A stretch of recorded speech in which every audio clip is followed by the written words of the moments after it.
നിത്യനായ ദൈവം ആദ്യമായി സൃഷ്ടിച്ചത് വെളിച്ചത്തെയാണ്. ആ വെളിച്ചം നല്ലതെന്ന് ദൈവം കണ്ടു. എന്താണ് ഈ വെളിച്ചം? ഇരുള് മാറ്റുന്നതാണ് വെളിച്ചം. ഈ ഭൂമി ഉളവാകുന്നതിന് മുമ്പും ഇവിടെ അന്ധകാരം വ്യാപരിച്ചിരുന്നുവെന്ന് നാം തിരുവചനം വായിക്കുമ്പോൾ നമുക്ക് മനസ്സിലാകും. ആഴത്തിന്മീതെ ഇരുളുണ്ടായിരുന്നു. ഭൂമി പാഴും ശൂന്യവുമായി തീർന്നു. നമ്മുടെ ജീവിതത്തെ പാഴും ശൂന്യവുമാക്കി തീർക്കുന്ന ഒരന്ധകാരം, ഇരുളിൻ്റെ വ്യാപാരം ഇന്ന് അനേകം വ്യക്തികളിലും കുടുംബങ്ങളിലും വാഴുന്നു. ഒരു കരയേറ്റം കിട്ടുന്നില്ല. അധ്വാനമുണ്ട്, അധ്വാനിക്കാഞ്ഞിട്ടല്ല. ഒരുപാട് അധ്വാനിക്കുന്നു, പകൽ എന്നെ അധ്വാനിക്കുന്നു, പക്ഷെ ബാലൻസ് ഒന്നുമില്ല, കൈ ചോരുന്നു.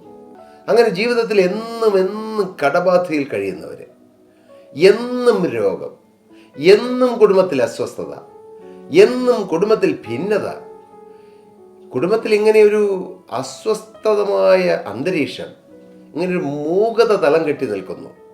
ആളുകളുണ്ട്, പക്ഷേ ഓരോരുത്തർ അവരവരുടെ ലോകത്താണ്.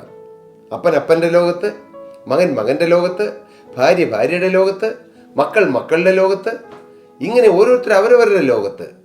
കുടുംബത്തിൽ ഐക്യമില്ല, സ്നേഹമില്ല, ഒരുമിച്ച് പ്രാർത്ഥിക്കാൻ പറ്റുന്നില്ല, ഒരുമിച്ച് ഭക്ഷണം കഴിക്കുന്നില്ല, ഒരുമിച്ച് മിണ്ടുന്നില്ല. എല്ലാത്തിൻ്റെ മേൽ വ്യാപരിക്കുന്നത് ഒരു ദുഷ്ടപിശാചാണെന്ന് നിങ്ങൾ അറിയുന്നുണ്ടോ? ഇതാ മദ്യപിച്ച് തുടങ്ങുന്നു, വെറുതെ ഒരു കമ്പനിക്ക് വേണ്ടി, കൂട്ടുകാരോടൊത്ത് ഒരു രസത്തിന് വേണ്ടി.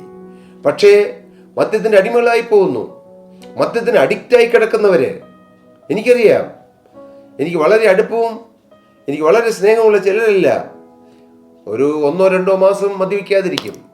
പിന്നീട് അങ്ങ് മദ്യപിച്ചാൽ പിന്നെ അവർ ഒരു 8-10 ദിവസം അങ്ങ് ഭയങ്കര മദ്യത്തിന് അടിമകളാവുന്നു. ഭക്ഷണം കഴിക്കുകയില്ല, കിട്ടിയ പണം മുഴുവൻ ചെലവഴിച്ച് കളയുന്നു. നശിപ്പിക്കുന്ന ഒരു ദുഷ്ടപിശാചാണ്. ഒരു മദ്യപാനം നാം കാണുന്നതിൽ ഉപരിയായി അതിന് പിന്നിൽ വ്യാപരിക്കുന്ന ഒരു അന്ധകാരത്തിൻ്റെ വ്യാപാരമുണ്ട്. ഇങ്ങനെ ലോകത്തിലേക്ക് നോക്കിയാൽ എത്ര കാര്യങ്ങൾ. പ്രിയപ്പെട്ടവരെ, ദൈവം വെളിച്ചം നല്ലതെന്ന് കണ്ടുവെങ്കിൽ നാമും വെളിച്ചം നല്ലതാണെന്ന് കാണണം, അത് അംഗീകരിക്കണം. നാമും ഇരുട്ടിലേക്ക് പോകരുത്, പാപത്തിലേക്ക് പോകരുത്. പാപം ഇരുളാണെന്ന് അംഗീകരിച്ച്, അത് ദൈവത്തിന് വിരുദ്ധമാണെന്ന് അംഗീകരിച്ച് നാം വെളിച്ചത്തോട് ചേർന്ന് നിൽക്കണം.